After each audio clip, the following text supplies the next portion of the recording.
이 마태복음을 우리가 이해하면서 먼저 지난 시간에 나눈 것처럼 이 역사적이고 또 문학적이고 이 신학적인 이 세 가지 큰 이 삼중적 이 관점 또 이해 배경 이런 것들을 우리가 가슴에 품고 그런 가운데에서 오늘 마태복음의 이 역사적인 그 배경과 그리고 문학적인 특징들을 잠시 알아보게 되는 것입니다. 그 가운데에서 우리가 모든 이 네 개의 복음서의 이 중심에 자리 잡고 있는 개념인 이 복음을 잠시 한번 생각해 보겠습니다. 이것은 마태복음만이 아니라 마가, 누가, 요한복음에 같이 나오는 이 제목이기도 하고 또 중심 개념입니다. 아울러서 우리는 서신서에서도 이 복음의 단어가 자주 나오고 있음을 우리는 알게 되죠. 그래서 우리 기독교인들에게는 복음을 아십니까? 복음을 믿습니까? 복음을 믿어야 됩니다. 이런 말을 우리는 많이 하고 있지 않습니까? 그럼 이 복음이 무엇입니까? 이 복음이라는 단어, 이 그리스어, 헬라어로 유앙겔리온이라고 하는 이 단어죠.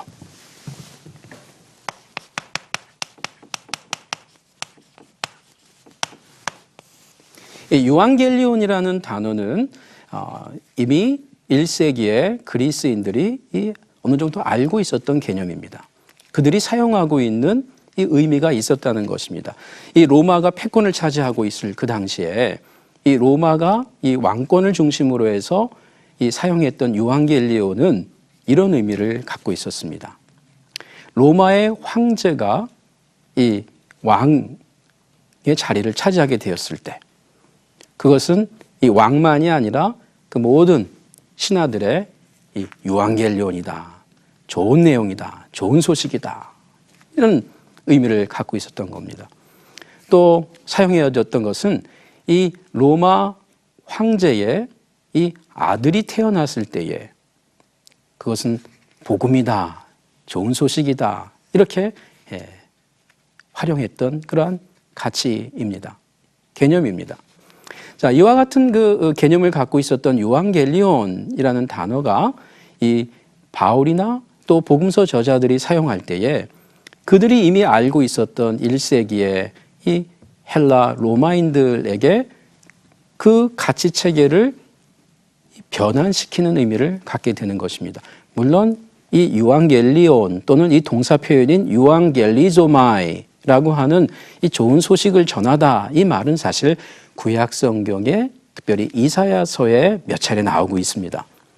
이 이사야서에서 나올 때에는 사실 이 메시아의 이 오심과 함께 이 구약 이 예언의 문맥 속에서 하나님께서 이스라엘을 그 통치하고 다스리는 그 개념을 염두에 두면서 그 좋은 소식의 그 내용을 전하는 자의 발이 아름답다라고 하는 표현과 같이 이 하나님의 종말의 구원의 역사가 그 이루어질 그 내용을 담고 있었던 단어로 사용되어졌던 것입니다.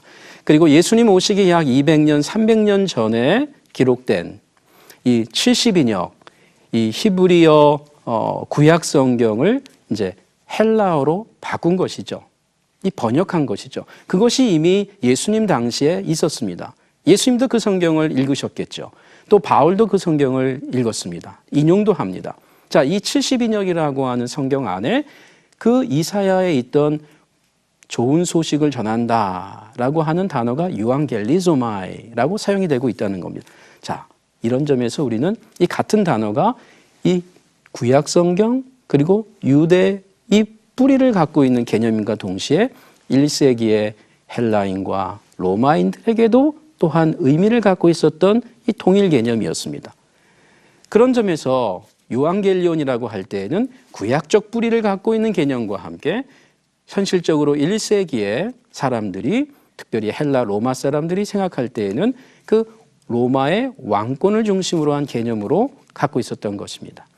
자, 이 점에서 우리 신약 성경은 이 복음이라는 단어가 사용되어질 때 첫째로 예수님의 그 메시아 선포 내용을 의미합니다. 성경에서 예수님의 메시아로서의 선포 내용을 복음으로 소개한다는 것입니다. 그래서 우리 성경에는 예수님의 하나님 나라, 하늘나라, 이 천국 사역을 이야기할 때 천국 복음, 하나님 나라의 복음, 또 하늘나라의 복음, 그 나라의 복음이라는 말로 복음서에 사용되어지고 있는 것입니다. 자, 그러니까 우리 성경의 저자들은 먼저 복음이라는 단어를 드러낼 때 그 가치의 핵심을 예수님의 하나님 나라 선포, 그 하나님 나라가 우리 가운데 왔다라는 것이 좋은 소식이다, 기쁜 소식이다 라고 로마의 그 이해, 왕권을 중심으로 한 이해를 대항하고 저항하면서 의미 있게 사용하고 있는 것입니다. 또 하나 우리에게 신약 성경 안에서 복음이 사용될 때에는 예수 그리스도의 죽으심과 부활 사건의 의미를 선포할 때 복음이라고 소개가 됩니다. 가장 대표적으로 로마서 1장 1절 이하에 나오는 대표적인 것입니다. 우리 성경에는 그래서 복음을 이야기할 때 그 주체가 하나님의 복음이라고 합니다. 또한 동시에 그리스도의 복음이라고 소개가 됩니다. 다시 말하면은 좋은 소식이 뭐냐? 이 로마 시대의 이 왕실의 어떤 그 능력과 파워와 그 아들의 탄생과 그가 왕이 되는 것이 복음이라고 알고 있었던 그 단어를 차용해 와서 하나님께서 이 마지막 때에 구약에 예언한 대로 예수 그리스도를 보내는 그 사건, 그리고 그 예수님께서 이 땅에 오셔서 하나님 나라를 선포한 사건, 그것이 진정한 복음이고, 그리고 동시에 예수님의 십자가의 죽음과 부활 사건의 의미를 깨닫는 것이 참으로 중요한, 가장 중요한 좋은 소식이다 라고 전한다는 것입니다. 자, 그러면 예수님께서는 하나님 나라를 전했는데 그 하나님 나라를 전할 때에 하나님 나라의 복음, 천국 복음이라고 했다면 제자들은 그 하나님 나라를 전하면서도 초점을 예수 그리스도의 죽음과 부활하심을 아는 것이 복음이다 라고 했다는 겁니다. 그리고 이 두 가지가 함께 신약 성경 안에는 복음으로 사용이 됩니다. 사도행전 10장에 보면 베드로 사도께서 이 고넬료 가정을 방문해서 복음을 전할 때, 이 화평의 복음을 전할 때 그 화평의 복음을 전하는 문맥을 보면 예수님께서 하나님 나라를 선포하신 내용과 더불어서 그 예수님의 십자가의 죽음과 부활 사건의 의미가 함께 소개되면서 화평의 복음이라고 얘기한다는 겁니다.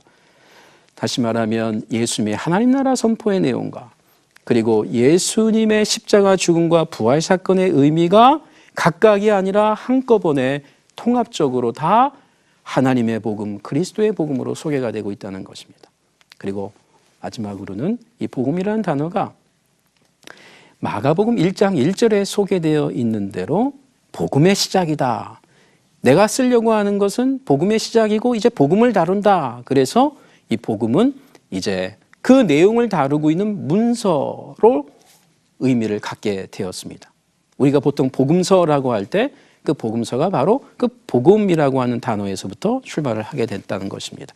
자, 그렇게 되면 이제 우리는 이 복음이라는 의미가 매우 1세기에 로마 중심적인 개념과 가치를 비껴나고 오히려 그 중심부를 통과하면서 대체할 수 있는, 아니 이것이야말로 진정한 복음이다 라고 하면서 하나님을 알아야 되고 하나님 나라를 알아야 되고 그리고 무엇보다 예수 그리스도를 아는 것, 그것이 복음이다라는 겁니다. 오늘 우리식으로 말한다면 여러분 행복을 갖고 계십니까? 뭐 이렇게 얘기할 수가 있습니다. 오늘날 행복 그러면 이것이 기독교 용어가 아니라고 다들 알고 있죠. 마찬가지로 그 당시에는 요한겔리온이라고 할 때 기독교인들의 소유 개념이 아니었습니다. 소유 단어가 아니었습니다. 널리 있었던 단어를 가지고 온 것이죠. 그 점에서 오늘 우리는 이렇게 이야기할 수가 있는 겁니다. 여러분 정말 행복을 아십니까? 행복을 갖고 있습니까?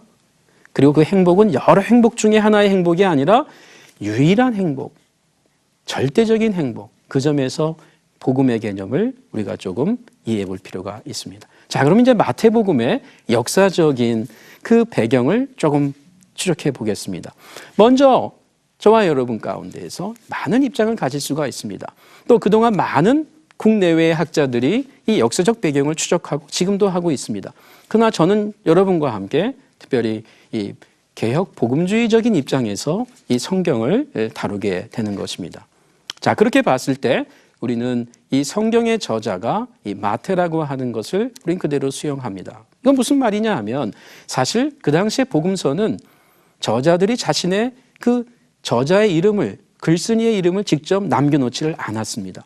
따라서 오늘날처럼 책을 쓰고 그다음에 저자의 이름을 쓰고 그래서 누가 썼는지를 금방 알 수 있지만 사실 그 당시는 저자의 이름을 남겨놓지를 않았다는 겁니다. 그래서 혹자는 어떤 학자들은 이것은 마태가 쓴 것이 아니다라고도 얘기하는 경우가 가끔씩 있습니다. 자, 그러나 우리는 1세기에 아주 이른 시기서부터 파피어스라고 하는 이런 그 증언이라든지 또 유세비우스가 그 증언을 그대로 우리에게 소개하는 것을 여러 가지를 고려할 때 속사도와 초대교회의 증언을 고려할 때 우리는 마태가 이 첫 번째 복음서, 그래서 우리는 마태에 따른 복음, 마태가 따른 복음서라고 우리는 인정하게 된다는 것입니다. 따라서 우리는 저자를 마태로 그대로 수용하는 입장입니다.